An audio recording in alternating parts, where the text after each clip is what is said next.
যদি আমাদের কন্টেন্টগুলো আপনাদের ভালো লাগে তবে অবশ্যই লাইক করুন, শেয়ার করুন এবং চ্যানেলকে সাবস্ক্রাইব করুন।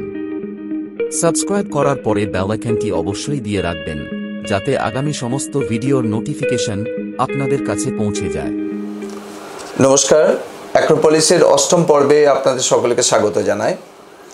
আজ আমরা যে বিশেষ বিষয়টি নিয়ে আলোচনা করব সেটি হলো বাংলা এবং বাঙালি জাতীয়তাবাদ। এই বাংলা এবং বাঙালির জাতীয়তাবাদ এটি একটি চর্চিত এবং বিতর্কিত বিষয় বটে। সেই বিষয়ে আমাদের আলোকপাত করার জন্য আমাদের মধ্যে আজকে উপস্থিত আছেন স্নেহাংশুদা, শ্রী স্নেহাংশু দাশগুপ্তদা। আমরা অনেকেই জানি একজন চিন্তাবিদ, একজন সমাজসেবক এবং গভীর চিন্তন মন্থন করেন বহুবিধ বিষয় নিয়ে।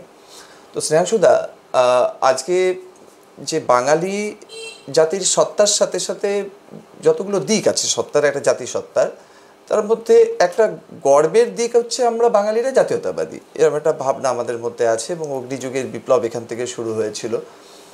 তবু কোথাও যেন গিয়ে বাঙালির যে জাতীয়তাবাদী সত্তা তাকে কোনোভাবে বিভিন্ন সময় প্রশ্নচিহ্নের মুখে পড়তে হয়েছে, বিভিন্ন রকম বিতর্কের অবকাশ হয়েছে। তো এই যে বহুবিধ বিষয় এসে দাঁড়ায়, এই বিষয়টা যদি একটু আলোকপাত করেন যে বাঙালি কারা এবং বাঙালি জাতীয়তাবাদ অর্থাৎ ইংরেজ শাসনকাল থেকে যে আমরা স্বাধীনতার পর্ব অবধি পৌঁছালাম, এই ইতিহাসের এই পর্বটাকে আমরা ঠিক কোন দৃষ্টিকোণ থেকে দেখে আমরা নিজেদের অস্তিত্বকে বুঝতে পারবো, এই বিষয়টা যদি একটু আমাদের বলেন। এটা অত্যন্ত গুরুত্বপূর্ণ একটা বিষয়। সমস্যা হচ্ছে এর বিস্তার এবং এর ব্যাপ্তি এবং গভীরতা এতই ব্যাপক, মানে খুব কম সময়ের মধ্যে এটা বলা খুব মুশকিল। তাও চেষ্টা করছি যে নাটশেলে যতটা বেশি বলা যায়। তা বাংলা বাঙালি বললে এখন সে প্রচুর, মানে কয়েক ঘন্টা বললেও শেষ হবে না। ওগুলো অন্য এপিসোডে বলবো কোথা থেকে বাঙালি শুরু হয়েছিল, কিন্তু ওইটা আমি যাব না।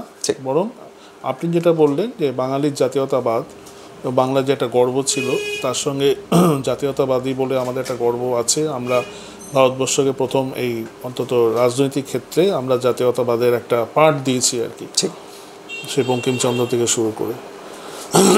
মুশকিল হচ্ছে কি, বা বাঙালি জাতি যদি বলা হয়, বাঙালিদের সঙ্গে ভারতবর্ষে সেই অর্থে অন্যান্য জাতিদের সঙ্গে একদম অনেকটা তফাৎ আছে।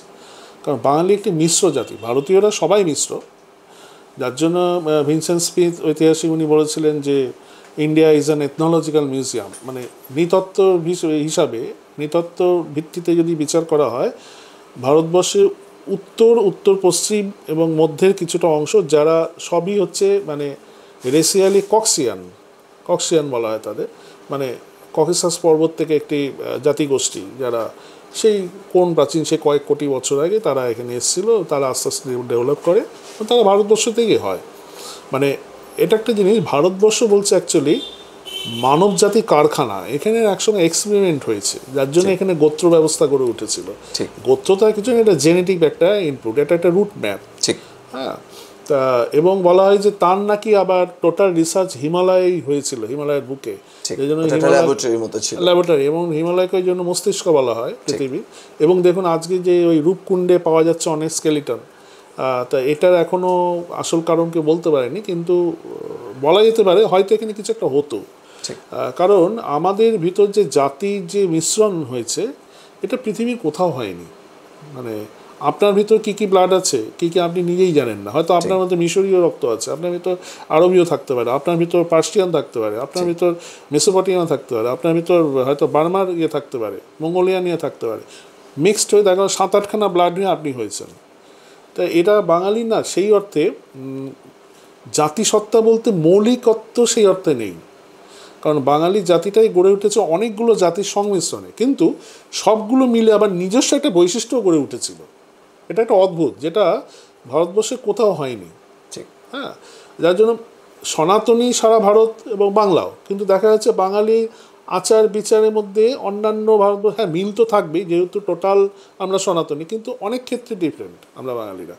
আর সেটা একটা ওয়েদার একটা কারণ, আমাদের জাতিগত দিক একটা কারণ, আমাদের ভাষাগত দিক একটা কারণ, এবং আমাদের যে প্রি হিস্টোরিক সেট আপটা, যে আমাদের যে পরিক্রমা, কারণ এখন এগুলো বলতে গেলে তো রাত কাবার হয়ে যাবে। মানে সে গঙ্গা রেডির দিকে যেতে হবে। গঙ্গা রেডি মানে কি, সে আমাদের তো অ্যাকচুয়ালি সেই অর্থে গবেষকরা বলেন যে আমাদের আদিভূমি সে মহাভারতের যুগ থেকে, মানে সেই ঋষি ভূরিশ্রবা বা সেই তারকাসুর যিনি কোচবিহার ওইসব উত্তর দিনাজপুরে যার রাজবাড়ি ছিল তার ছেলে ভোগদত্ত, এই তারকাসুরের সঙ্গে আবার দুর্যোধনের মেয়ের বিয়ে হয়েছিল।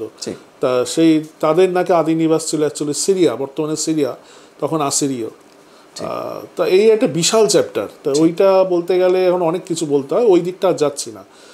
কিন্তু মোটামুটি আমরা যদি একদম ইন্ডিপেন্ডেন্স প্রি ইন্ডিপেন্ডেন্স সেই পিরিয়ডটা যদি আসি, মানে সেই যখন বঙ্কিমচন্দ্র তার তত্ত্ববোধিনী পত্রিকার মাধ্যমে চেষ্টা করছেন যে বাংলা তথা ভারতকে নতুনভাবে এই পরাধীনতা বা এই যে স্লেভারি তার থেকে মুক্ত করার জন্য ওনার বাড়িতে আমরা জানি একটা পণ্ডিতদের সমাবেশ হতো, মানে নবরত্ন সভার মতো সেই গুপ্ত যুগের সব অনেক রত্নরা আসতেন।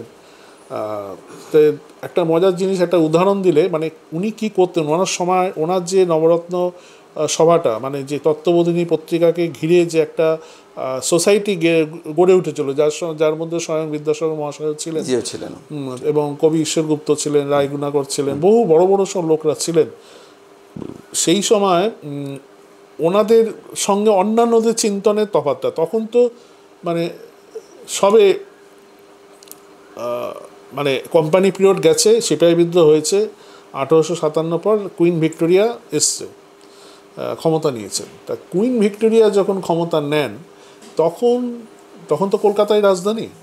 তা তার বন্দনা মানে হচ্ছে তার পদলেখন করার জন্য, যেখানে সমগ্র বাঙালি জাতি এবং সারা ভারত তার স্তুতিতে ব্যস্ত, সেই সময় কিন্তু একদম 180 ডিগ্রি বিপরীতে দাঁড়িয়ে এই তত্ত্ববোধিনী বা এই বঙ্কিমচন্দ্র এবং তার অ্যাসোসিয়েশনের লোকজন তারা প্রখরভাবে প্রতিবাদ করেন এবং ব্যঙ্গ করেছিলেন।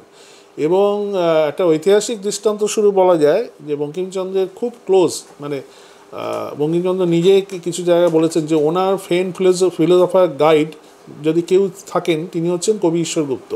মানে উনি বয়সে বঙ্কিমচন্দ্র থেকে একটু বড়ও ছিলেন, তো ওনাকে দাদাই বলতেন। এই কবি ঈশ্বরগুপ্ত যখন আমাদের রানী ভিক্টোরিয়া যখন প্রথম আসলেন, দিল্লিতে আসলেন এবং তারপর কলকাতায় এসেছিলেন, তখন আমরা জানি যে আমাদের একটি মিষ্টান্ন বা মিষ্টি লেডিকেনি, এই লেডিকেনি কিন্তু কুইন ভিক্টোরিয়াকে দেখেই তো তৈরি করা হয়েছিল। হ্যাঁ, তিনি খাবেন বলে, তার নামে লেডি মহারানীকে সন্তুষ্ট করার জন্য। সেইখানে ঈশ্বরগুপ্ত কবিতায় লিখছেন যে তুমি মা কল্পতরু, মানে একদম কোট করছেন ভিক্টোরিয়াকে, তুমি মা কল্পতরু, আমরা তোমার পোষা গরু, শিখিনি শিং দেখানো, দাঁত দেখানো, আর এরকম একটা লাইন আছে।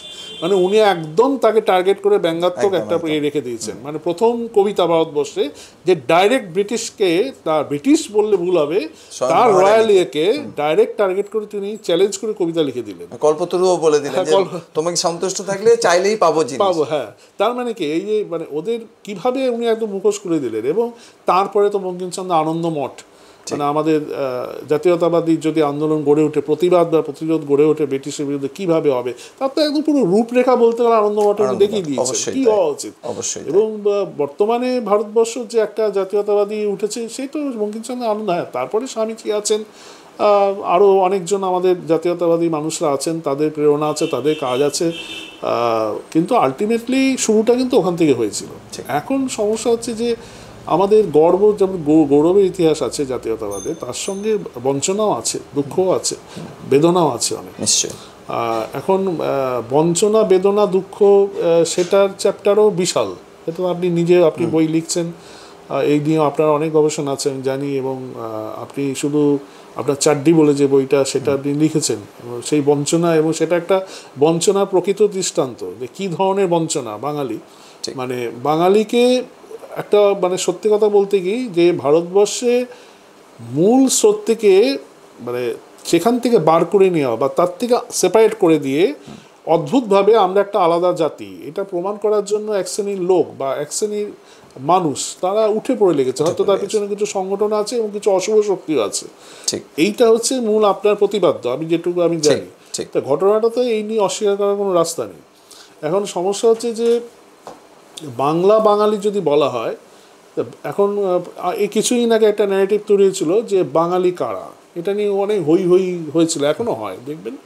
এখন মুশকিল হচ্ছে যে ধরুন আমার কথা হচ্ছে যে বাংলা, আমি যদি ধরুন আমি স্পেন থেকে এসেছি বা আমি ফ্রান্স থেকে এসেছি, আমি বাংলা ভাষাটা খুব ভালোভাবে শিখে নিলাম, আমি মাছ ভাতও খাচ্ছি, আমি ধুতি পাঞ্জাবি পরছি, তো আমি কি বাঙালি হয়ে যাবো তাহলে? অবশ্যই না। কারণ আপনি খোঁজ নিয়ে দেখুন, পৃথিবীতে বোধহয় প্রায় 30টার উপর দেশ আছে যাদের ল্যাঙ্গুয়েজ হচ্ছে অফিসিয়াল ইংলিশ। ঠিক। হ্যাঁ, আপনি ব্রিটেন তো শুধু না, আপনি অস্ট্রেলিয়া দেখুন, আয়ারল্যান্ড দেখুন, কানাডা দেখুন, ইউএসএ দেখুন, আফ্রিকান অনেক নেশন দেখুন, নিউজিল্যান্ড দেখুন, এরকম গোটা 30 দেশ আছে। তারা কি সব ব্রিটিশ? হ্যাঁ, আরও মজাদার বিষয় হচ্ছে দাদা, এই যেমন আমাদের এখানে ইংরেজরা শাসন করে গেছে, ওরকম ল্যাটিন আমেরিকার দিকে ব্রাজিল, মেক্সিকো, আজকে ব্রাজিলের রাষ্ট্রভাষা পর্তুগিজ, ও মেক্সিকোর রাষ্ট্রভাষা স্প্যানিশ। মানে আপনার এই কথাটা সূত্র ধরে বললাম, মানে তারা তাদের ভাষাটাও হারিয়ে ফেলেছে। তো এখন ঘটনা হচ্ছে যে তার মানে এবার ধরুন ওই পর্তুগালে ব্রাজিলের লোকরা তারা কিন্তু অ্যাকচুয়ালি পর্তুগিজ নয়, তাই তো তাদের পর্তুগাল যারা জাতীয় তারা তাদেরকে নিজের লোক বলে স্বীকার করে না। একদম তেমনি আপনি আজকে আর্জেন্টিনা যেমন বোধহয় সম্ভবত স্প্যানিশ, হ্যাঁ স্প্যানিশ, এবং তারা কি যারা স্পেনের লোক তারা কি আর্জেন্টিনীয় যে লোক যারা তাদেরকে কখনোই বসাবে হয় না, কখনো হয় না। তেমনি বাংলাকে এরকম একটা বাংলা ভাষায় কথা বললেই মানে এরকম, আমরা জানি যে আমাদের দেশটা ভাগ হয়েছে ধর্মের ভিত্তিতে ভাগ হয়েছে, কারণ বাংলাদেশটা ভাগ হলো কেন, ভারত ভাগ হলো কেন, তার মধ্যে বাংলা একটা আছে। মানে ধরুন আমি শুনেছি আমাদের পূর্বপুরুষরা ওখান থেকে সর্বস্ব হারিয়ে চলে এসেছিল, এক রাতের মধ্যে ছেড়ে আসতে হতো। কারণটা কি ছিল? ওখানকার ওয়েদার খারাপ হয়ে গেছিল, ওখানকার গাছপালা, ফল, যা যা খাওয়ার কৃষিজাত দ্রব্য সব কি বিষাক্ত হয়ে গেছিল?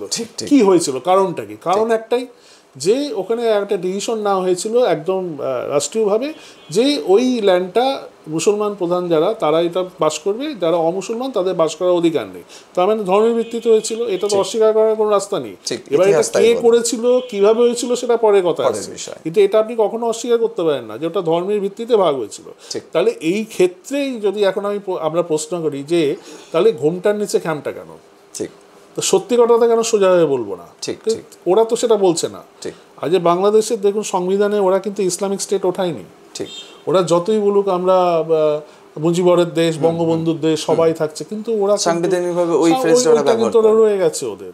হ্যাঁ, এবার দেখুন ওরা বাংলা ভাষার মধ্যে অনেক কিছু ঢোকাচ্ছে, যেমন এই ফুফা, খালা, আম্মা, এগুলো বাংলা শব্দ তো না, এগুলো আরবীয় শব্দ।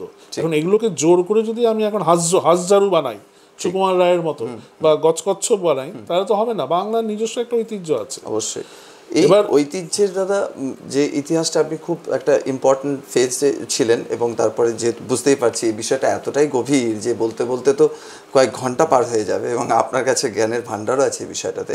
আমি গর্বের ঠিক ওই পর্যায়টাই ফিরে যেতে চাইছি যে জায়গাটাতে ছিলাম, আনন্দমঠ, তত্ত্ববোধিনী সভা। যতটুকু কম বেশি আমরা জানতে পেরেছি আমাদের পাঠ্যপুস্তক ইত্যাদি থেকে, যে ওই সময়টাতেই দেখা গেছে যে একটা যেন বাঙালি, সত্যিকার অর্থে বাঙালির জাগরণ ওই সময়টায়, এবং যে ডিরোজিও পিরিয়ডটাকে যে তথাকথিতভাবে বাঙালি নবজাগরণ দেখানো হয় সেটা আদৌ কতটা, সেটা একটা ভিন্ন পর্বে আলোচনা করব। তা আমার মনে হচ্ছে এই সময়টা খুব বেশি জাগরণের সময়, যে সময়টা স্বামীজি শিকাগোতে গেলেন, ফিরে আসলেন, আনন্দমঠ এবং স্বামীজির অনুপ্রেরণাতে একসাথে অনুশীলন সমিতি, যুগান্তর 1902, 1905 এই শুরু হলো। আমার মনে একটা প্রশ্ন আসছে দাদা, যেটাকে আপনি ব্যাখ্যা করতে পারবেন, যে ওই সময়টা এমন কি হলো ইতিহাসের ওই পর্বটায় যে বাঙালি এত চূড়ান্ত একটা জাতীয়তাবাদী রূপ ওই সময় আমরা বাঙালি দেখতে পাচ্ছি, এবং তারপর থেকেই কিন্তু অগ্নিযুগের সূত্রপাত হচ্ছে। তো এই ফেজটা যদি একটু বলেন যে এই টাইম পিরিয়ডটাকে আমরা কিভাবে ঠিক সেট করব, মানে এমন কোন অনুঘটক ওই সময় কাজ করেছিল যেটা বাঙালিকে এই দিকে মুভ করে। নাহলে বাঙালি নর্মালি দেখা গেছে যে তার আগে পর্যন্ত বাঙালিরা বাবু শ্রেণী, অধিকাংশ বাঙালি জাতির ওপরে বঞ্চনার মধ্যে ওই মন্বন্তর বারবার আমাদের মধ্যে দিয়ে মন্বন্তর হয়েছে। তো কী এমন হলো এটা জানার বড় আগ্রহ বোধহয় আমার সাথে সাথে দর্শকদেরও থাকবে, যে ওই সময়টাতে এরকম একটা টার্ন অ্যারাউন্ড বা একটা পরিবর্তনের সূচনা কীভাবে হলো, যদি এটা একটু বলেন।